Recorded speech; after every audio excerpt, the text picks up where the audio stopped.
Assalamualaikum warahmatullahi wabarakatuh. Alhamdulillah wassalatu wassalamu ala Rasulillah wa ala alihi wa mawalah wa la haula wa la quwwata illa billah amma ba'd. Muslimin muslimat yang dirahmati Allah Subhanahu wa taala, majelis Ramadan yang ke-6 yaitu berbagai macam kondisi atau macam-macam orang yang berpuasa. Syekh Shalih Utsaimin rahimahullahu tabaraka wa taala memecah menjadi 5 bagian. Tetapi tentunya dalam waktu yang pendek ini kita akan menyampaikan yaitu ketika Rasulullah Shallallahu Alaihi Wasallam menyampaikan firman Allah, "Faman syahida minkumus syahra falyasum," maka siapa saja yang menyaksikan hilal bulan Ramadan maka wajib baginya untuk berpuasa. Lah, siapa yang diwajibkan ini? Tentunya yang pertama orang-orang muslimah. Orang kafir mereka tidak punya keimanan, mereka tidak punya keyakinan akan syahadat Allah ilaha illallah wa asyhadu anna Muhammadan abduhu wa rasul. Tetapi kalau seandainya pada waktu siang Ramadan, jam 1 siang atau jam setengah 2 siang, ada orang non-muslim masuk Islam. Bagaimana? Apa terus kemudian dia boleh makan minum? Tidak. Dia harus bertoleransi dengan muslimin, yaitu dengan tidak makan dan minum sampai maghrib. Apa terhitung puasa? Tidak. Tapi karena dia sudah muslim semenjak siang hari, malam harinya dia harus kita ajari taraweh, sholat isya, maghrib, subuh, sebelum subuh, mulai hari itu pula dia berpuasa.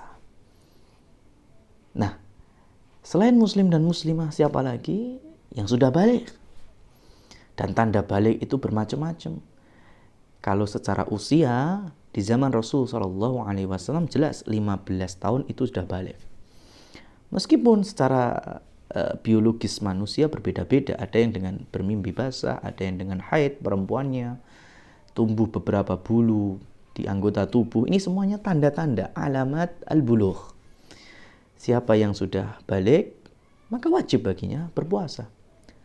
Lah bagaimana orang anak-anak yang belum balik? Tentunya nggak wajib. Tapi kalau orang tuanya ingin membiasakan mereka dengan berpuasa, maka terhitung pahala. Menjadi pahala-pahala sunnah, Masya Allah. Bagi anaknya dapat pahala, ini keunikan dari ibadah puasa. Meskipun belum mukallaf, tapi kalau sudah berpuasa dapat pahala. Dicatatkan kebaikan bagi mereka. Dan bagi orang tuanya pahala yang lebih. Kenapa? Karena mengajak mereka berpuasa. Masya Allah. Mencetak generasi yang taat. Nah, bagaimana dengan cara mengajari berpuasa? Nah, memang di antara para ulama tidak sepakat dengan cara setengah hari.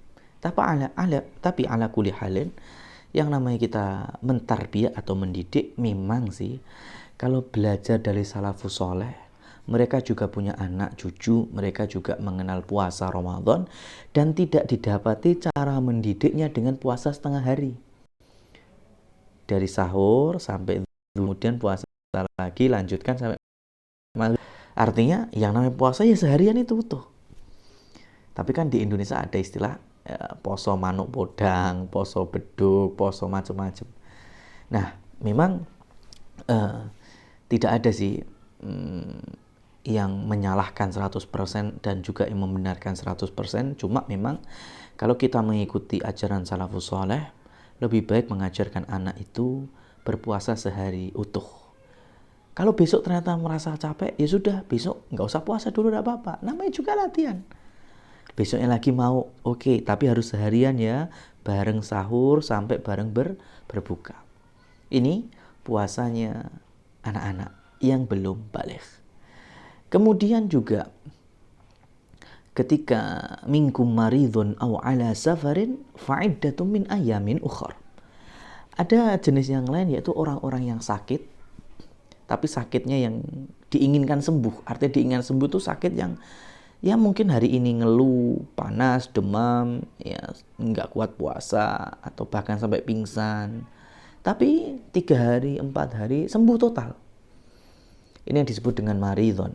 Au ala safarin, atau dalam kondisi safar, bepergian.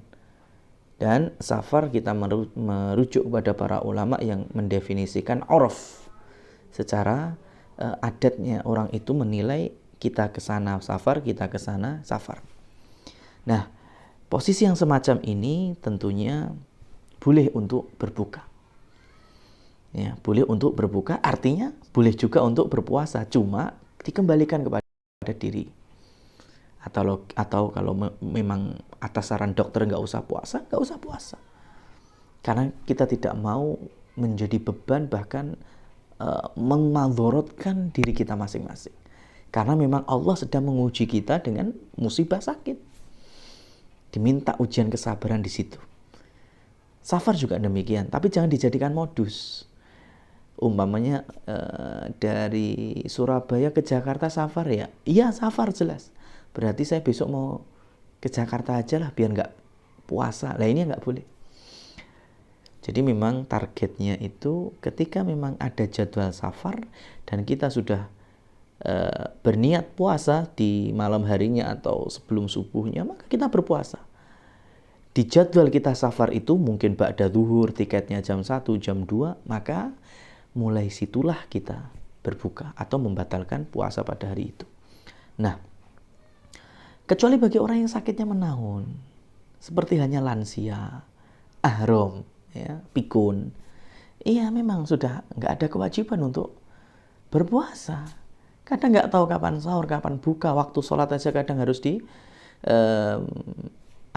diingatkan. Ya kalau ada orang yang mengingatkan, kalau enggak, maka orang yang pikun, lansia, kemudian yang sakitnya menahun, stroke, ya, atau yang nggak tahu kapan sembuhnya, ya, sampai mungkin cuci darah, gagal ini, gagal itu, maka mereka termasuk orang-orang yang terangkat kewajiban puasa, tetapi harus mengganti dengan fidyah ta'amu miskin.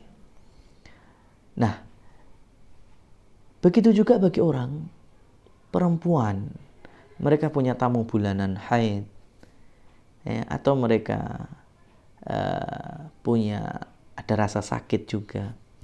Beda dengan istihadhah ya. Kalau istihadhah itu bukan masuk darah haid, ya, tapi darah penyakit, sehingga tetap sholat harus ditegakkan, puasa harus dikerjakan. Tapi kalau haid nggak boleh, haram baginya untuk berpuasa. Harus diganti dengan hari-hari di bulan Ramadan, di bulan selain Ramadan. Nah, terkait dengan yang nifas atau yang hamil menyusui, bagaimana? Nah, kita tidak akan memperpanjang lebar. Ada sebagian ulama yang meminta untuk mengqadha saja, ada yang meminta untuk fidyah saja, ada yang menggabungkan keduanya, yaitu mengqadha sekaligus bayar fidyah. Dan semuanya punya alasan-alasan kuat, sehingga wallahu a'lam bishawab, di antara kita bisa memilih 3 dari pendapat ini. Tapi kalau kami pribadi berada di belakang para ulama yang memberikan penjelasan bagi wanita hamil ataupun menyusui, cukup baginya fidyah tanpa harus mengqadha, karena tidak ada dalil khusus. Kalau dalil mengqadha ada bagi orang yang sakit, ada bagi orang yang safar, ya, fidyah khusus, ya, juga ada bagi orang-orang yang walal ladzina yutiqunahu fidyatun ta'amu miskin, yaitu orang-orang lansia, orang-orang tidak punya kekuatan, lemah. Nah, dan apabila kalau dokter itu menganjurkan memang tidak berpuasa, maka nggak apa-apa, silahkan menggantinya dengan fidyah. Nah, artinya kalau sekarang kita nih bermukim, sehat, baligh, punya kemampuan, maka kewajiban puasa betul-betul ada di pundak kita masing-masing. Sehingga melalaikannya sama saja melalaikan ketaatan kepada Allah. Kalau sampai sengaja tidak melakukannya, maka ini merupakan dosa yang begitu besar. Apalagi kalau sampai menganggap puasa Ramadan tidak wajib, sudah masuk jurang kemurtadan. Fa na'udzubillahi min dzalik.